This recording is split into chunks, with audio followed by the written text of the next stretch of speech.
Hello, welcome to Dana's Book Club. I'm Dana, and today we are going to read one of a very famous author's book. Do you know who the author is? It's Dr. Seuss, and we're gonna read How the Grinch Stole Christmas by Dr. Seuss. So every Who down in Whoville likes Christmas a lot, but the Grinch who lived just north of Whoville did not. It's Christmas time in Whoville again, and the grumpy Grinch just can't take it anymore. This year he has to find a way to stop Christmas from coming. So let's start. Every Who down in Whoville likes Christmas a lot.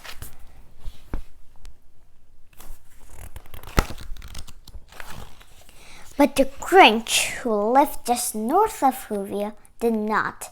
The Grinch hated Christmas the whole Christmas season. Now please don't ask why.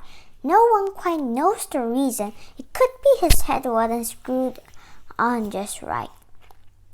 It could be, perhaps, that his shoes were too tight. But I think that the most likely reason of all may have been his heart was 2 sizes too small.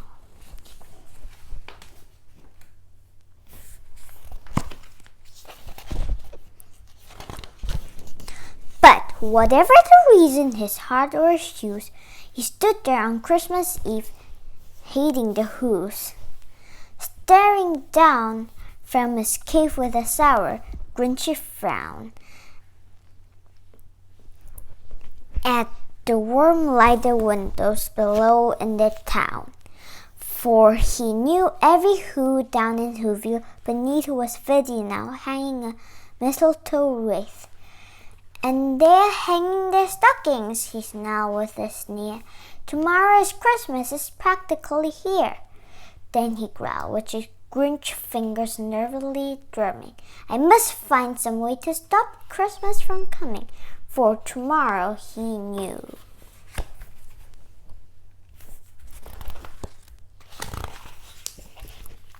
All the Who girls and boys would wake bright and early. They'd rush for their toys, and then, oh, the noise, noise. That's one thing he hated, the noise.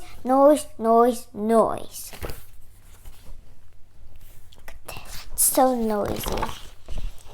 And the Who's, young and old, would sit down to a feast, and they feast, and they feast, and they feast.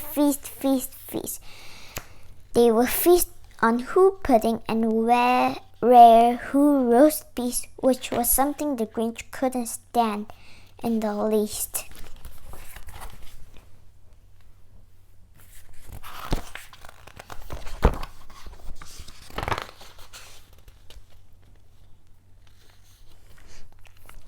And then they do something he liked least of all. Every Who down in Whoville, the tall and the small, would stand close together with Christmas bells ringing. They'd stand hand in hand, and the Who's would start singing. They sing and they sing and they sing. The more the Grinch thought of this Who Christmas sing, the more the Grinch thought, I must stop this whole thing. Why, for 53 years I've put up with it now. I must stop this Christmas from coming. But how?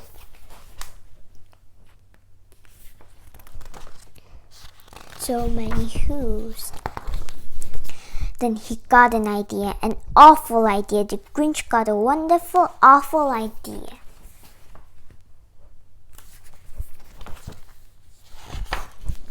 I know just what to do, the Grinch laughed in his throat, and he made a quick Santa Claus hat and a coat. And he chuckled and clucked. What a great Grinchy trick! With this coat and this hat, I look just like Saint Nick. All I need is a reindeer. The Grinch looked around, but since reindeer are scarce, there was none to be found. Did that stop the old Grinch? No, the Grinch simply said, if I can't find the reindeer, I make one instead. So he called his dog Max. Then he took some red thread and he tied a big horn on top of his head.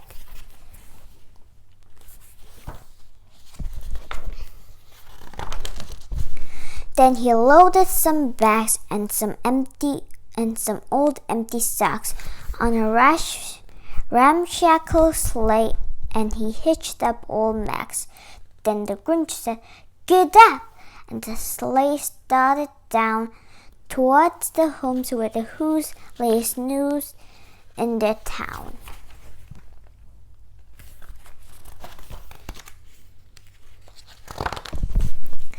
All their windows were dark. Quiet snow filled the air. All the Who's were all dreaming sweet dreams without care. When he came to the first little house on the square, "This is stop number 1, the old Grinchy Claus hissed, and he climbed to the roof, empty bags in his fist.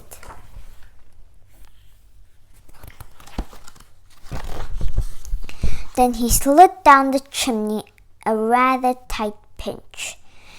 But if Santa could do it, then so could the Grinch. He got stuck only once for a moment or two. Then he stuck his head out of the fireplace, flew when the little Who stockings were all hung in a row. "These stockings," he grinned, "all the first things to go."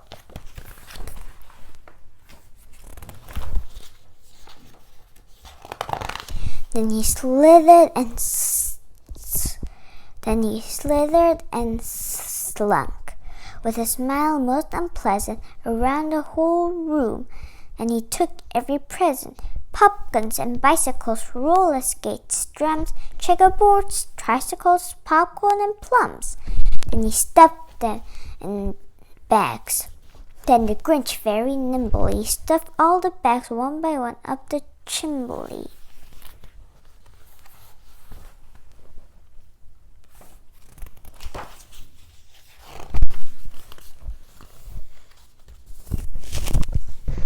Then he slunk to the icebox. He took the Who's feast. He took the Who pudding. He took the roast beast. He cleaned out that icebox as quick as a flash. Why, the Grinch even took their last can of Who hash.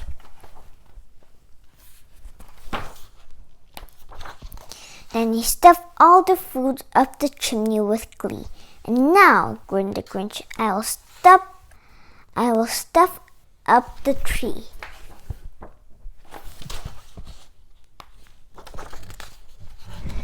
And the Grinch grabbed the tree and he started to shove when he heard a small sound like the caw of a dove.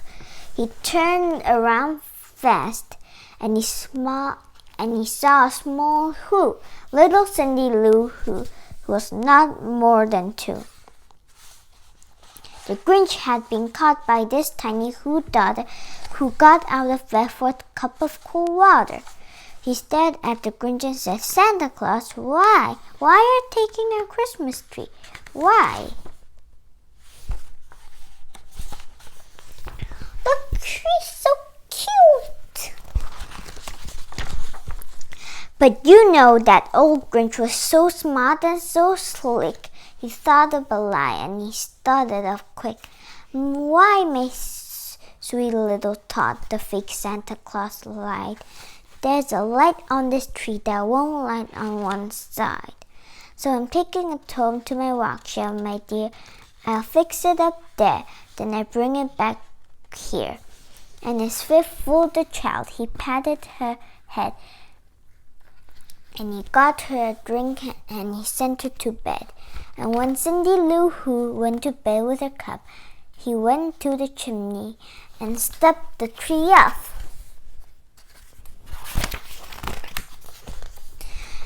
Then the last thing he took was the log for the fire. Then he went up the chimney himself, the old liar. On the walls he left nothing but hooks and some wire.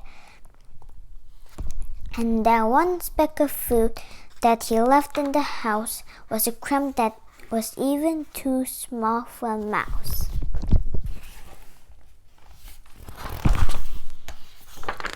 Then he did the same thing to the other whose houses, leaving crumbs much too small for the other who mouses.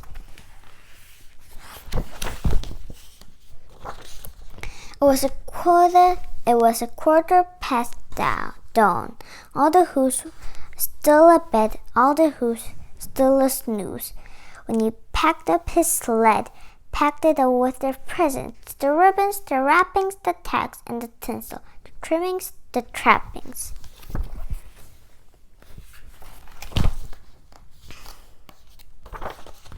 "3,000 feet up the side of Mount Crumpet, he rode with his load to the tip-top to dump it. Pooh-pooh to the whoos," he was grinchishly humming. They're finding out how that no Christmas is coming. They're just waking up. I know just what they'll do. Their mouth will hang open for a minute or two. Then the who's down in Whoville will all cry boo-hoo. "That's a noise," grinned the Grinch, "that I simply must hear." So he paused, and the Grinch put his hand to his ear, and he did hear a sound rising over the snow. It started down low, then it started to grow. But the sound wasn't sad. Why, this sound sounded merry. It couldn't be so, but it was merry, very. He stared down at Whoville. The Grinch popped his eyes. Then he shook. What he saw was a shocking surprise. Every who down in Whoville, the tall and the small, was singing without any present at all. He hadn't stopped Christmas from coming. It came, somehow or other. It came just the same. And the Grinch, with his Grinch feet ice cold in the snow, stood puzzling and puzzling. How could it be so? It came without ribbon. It came without tags. It came without packages, boxes, or bags. Then he puzzled 3 hours till his puzzler was sore. Then the Grinch thought of something he hadn't before. Maybe Christmas, he thought, doesn't come from a store. Maybe Christmas, perhaps, means a little bit more.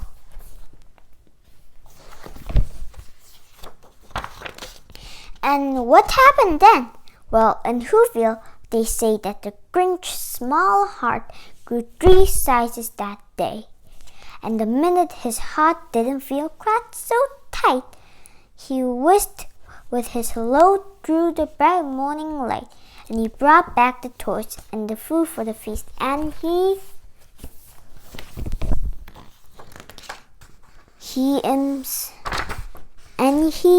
himself, the Grinch, carved the roast beef.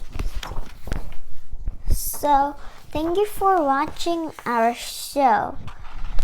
And you can collect these hilarious stories. I've read Eggs and Ham, Green Eggs and Ham, Cat in the Hat. It's so fun. One fish, two fish, red fish, blue fish. And this one was the one that I read, and this one, it's fun too. So I recommend all of Dr. Seuss's book. It's so funny. So thank you for watching. Bye.